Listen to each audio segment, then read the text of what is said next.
செங்கல்பட்டு மாவட்டத்தில் மருத்துவ மாணவர்களை குறிவைத்து தேர்ச்சி பெற வைப்பதாக கூறி பணம் பறித்த 3 போலீசாரிடம் சிக்கியிருக்கின்றனர். தேர்வெழுதாமல் பாஸ் ஆகலாம் என்று விளம்பரப்படுத்தி கைவரிசை காட்டியவர்கள் சிக்கியது எப்படி?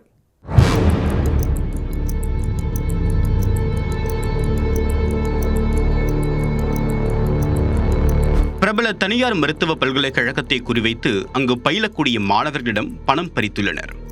பணம் கட்டியும் பாஸ் ஆகவில்லை என்று விரக்தியடைந்த மாணவர்கள் என்ன செய்தார்கள்? செங்கல்பட்டு மாவட்டம் மறைமலை நகர் அடுத்த புத்தேரி பகுதியில் பிரபல தனியார் மருத்துவ பல்கலைக்கழகம் இயங்கி வருகிறது. அங்கு படிக்கக்கூடிய மருத்துவ மாணவர்களை குறிவைத்து கன்னியாகுமரியை சேர்ந்த கிங்ஸ்லி, எழிலரசு ஆகிய இருவர் நூதன மோசடியில் ஈடுபட்டுள்ளனர். செமஸ்டர் தேர்வில் அரியர் வைத்த மற்றும் தேர்வு எழுதி தேர்ச்சி பெற விருப்பமில்லாத மாணவர்கள் எங்களை அணுகினால் தேர்வு எழுதாமலேயே தேர்ச்சி பெற வைப்போம் என்று விளம்பரம் செய்துள்ளனர். அதை கேள்விப்பட்டு கிங்ஸ்லி, எழிலரசு இருவரையும் தொடர்பு கொள்ளக்கூடிய மருத்துவ மாணவர்களின் கவனத்தை திசை திருப்பி அவர்கள் பணம் பறித்துள்ளனர்.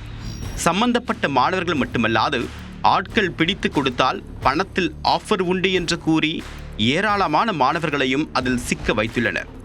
ஒரு கட்டத்திற்கு மேல் பணம் செலுத்திய அனைத்து மாணவர்களுக்கும் இவர்கள் விபூதி அடித்துள்ளனர்.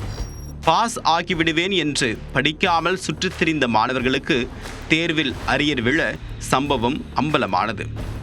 இது குறித்து பல்கலைக்கழக நிர்வாகிகள் மறைமலை நகர் காவல் நிலையத்தில் புகார் அளித்தனர். அதன் பேரில் வழக்கு பதிவு செய்த போலீசார் பணம் செலுத்திய மாணவர்களிடம் விசாரணை மேற்கொண்டதாக கூறப்படுகிறது.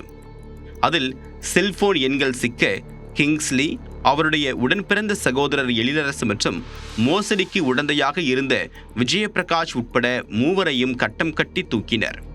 காவல் நிலையத்தில் வைத்து விசாரித்ததில் மோசடி வேலையை 3 ஒப்புக்கொண்டனர்.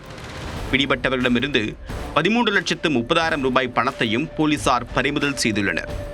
இதனையடுத்து கிங்ஸ்லி, எழிலரசு, விஜயபிரகாஷ் ஆகிய 3 நீதிமன்றத்தில் ஆஜர்படுத்தி சிறையில் அடைத்தனர். படித்தால் மட்டுமே பாஸ் ஆக முடியும் என்பது மருத்துவ மாணவர்களுக்கு கூடவா தெரியாது என்ற கேள்வியை எழுப்பியுள்ளது.